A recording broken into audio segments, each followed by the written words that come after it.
হঠাৎ করে আবদার করে বসলাম যে আমাকে ঘুরতে নিয়ে যেতে হবে। আজকের দিনটা ছিল শুক্রবারের, যেহেতু শীতের দিন, বেলা অনেক ছোট, তাই আর বিকালের দিকে বের হতে পারি নাই। বাচ্চাদের রেডি করে আমি রেডি হতে একটু সন্ধ্যা পড়ে গেছে আর কি, ব্যাপার না। এই তো আমরা আজকে সবাই মিলে মোটরসাইকেল ঘুরতে যাব।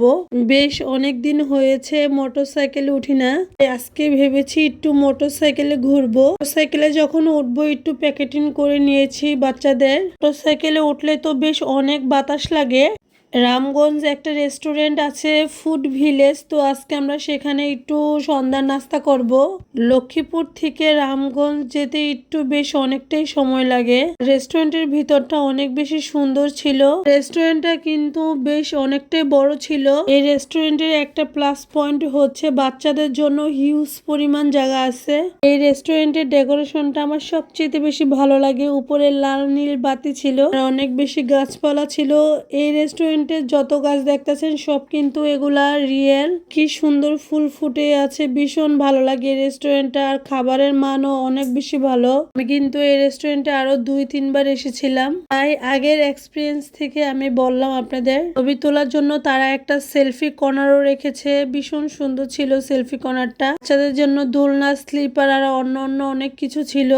আর এই তো সেই সেলফি কর্নার, এই কর্নারটা তো আমার ভীষণ ভালো লাগে, অনেক বেশি সুন্দর ওঠে এখানে ছবি। এখানেও কিন্তু অনেক বেশি বাতি ছিল। তাদের এগুলাতে নাকি কি সমস্যা, তাই আর ওদিন আর ওপেন করে নাই। জামাইকে বললাম যে এখানে আসছি এত কষ্ট করে, আমার সাথে একটা ভিডিও করো, আমি রিলস বানাবো। কিন্তু এসে খাবার হচ্ছে অর্ডার দিয়ে তারপর এই তো ছবি তুলতেছিলাম, ভিডিও করতেছিলাম। সেলফি কর্নারে ভিডিও করার জন্য, সেলফি তোলার জন্য সিরিয়াল দিতে হয়। পাশে কিন্তু অনেকেই ছিল দাঁড়িয়ে এখানে ভিডিও করার জন্য, ছবি তোলার জন্য। বাবা ছেলেকে একটু ভিডিও করে নিয়েছিলাম। সবাই আমার ছেলেকে দেখে মাশাল্লাহ বলবেন। এই তো আমাদের খাবার চলে আসছে। আমরা আজকে অর্ডার দিয়েছিলাম স্যুপ, অন্থন আর ফ্রান্স ফ্রাই, আর সেট মেনু দিয়েছিল। আমাদের খাবারগুলি অনেক বেশি ফ্রেশ ছিল আর খাবারের টেস্টটা অনেক বেশি ভালো ছিল। আমি আসলেই এখানে স্যুপ খাবো, কারণ এখানে স্যুপটা আমার অনেক বেশি ভালো লাগে। এখানকার কাবাবটা অনেক বেশি মজার। দিন আর কাবাব ছিল না, তাদের কি একটা সমস্যার কারণে তারা কাবাবটা করে নাই। আপনার পরীক্ষা ডিসেম্বরের 1 তারিখ থেকে, তাই ভাবলাম যে স্বপ্নকে একটু ঘুরিয়ে নিয়ে আসি আর রোদেলাকেও একটু ঘুরিয়ে নিয়ে আসি। পরীক্ষার সময় তো আর বের হব না। বেশ অনেকদিন আগেরই ছিল এই ভিডিওটা আমার। সংসার সামলিয়ে, বাচ্চাদের সামলিয়ে হচ্ছে ভিডিও করা, ভিডিও এডিটিং করা, ভিডিও ছাড়া একটু কষ্ট হয়ে যায় আমার জন্য। সবাই আমার ভিডিওগুলা দেখে বলে যে খুব সুন্দর হয়েছে, তো তখন আমার খুব বেশি ভালো লাগে। আর অনেকে কমেন্টেও জানান, তো বেশ ভালো লাগে আমার। তখন আর এই কষ্টই মনে হয় না। ইনশাল্লাহ আপনারা যদি সবসময় আমার পাশে থাকেন, আমি আলহামদুলিল্লাহ অনেক দূর আগাতে পারবো।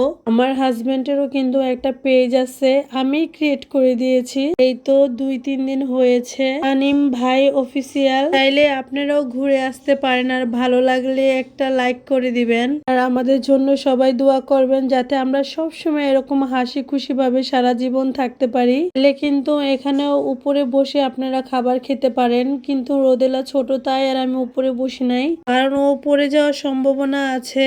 চাইলে আপনারাও এই ফুড ভিলেজে যে আপনারা আপনাদের ফ্যামিলির সাথে সুন্দর একটা সময় কাটিয়ে আসতে পারেন। সবসময় তো কাজ নিয়ে আমরা সবাই ব্যস্ত থাকি, তাও ছুটির দিনে যদি ফ্যামিলিকে নিয়ে একটু বাইরে ঘুরানো যায় তাহলে কিন্তু ব্যাপারটা মন্দ হয় না। আমি কিন্তু ঘুরতে অনেক বেশি পছন্দ করি, আলহামদুলিল্লাহ ও আমার ঘোরাকে অনেক বেশি প্রায়োরিটি দেয়। আল্লাহ হাফেজ।